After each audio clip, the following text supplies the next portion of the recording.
Welcome to Somalia, the land of warm hospitality, fragrant scents, and the longest coastline in Africa. Somalia is not what you might expect. The internet service is excellent, and you will find ATM machines and modern restaurants readily available. Like fancy Italian food and like fish and all of this. I'm really impressed. Come see where the river meets the sea at Gobwin, and the country that has the most camels in the world. Discover Ras Hafun, where Africa first greets the sunrise, a distinctive highlight of Somalia. Right here, I'm at the most eastern point of Africa. Isn't that insane? If you want to see all this and more, Dalmar Plus is ready to guide you.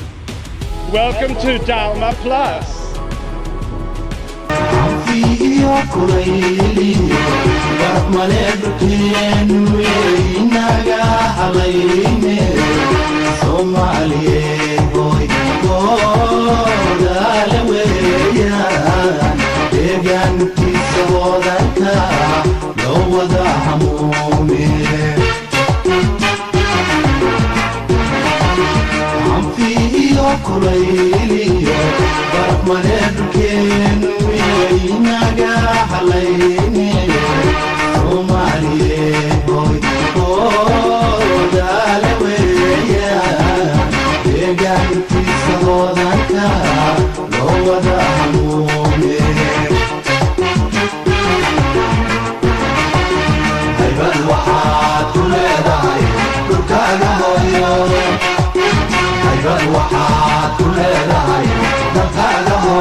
وانا لما هراني أجلي وحبه قبور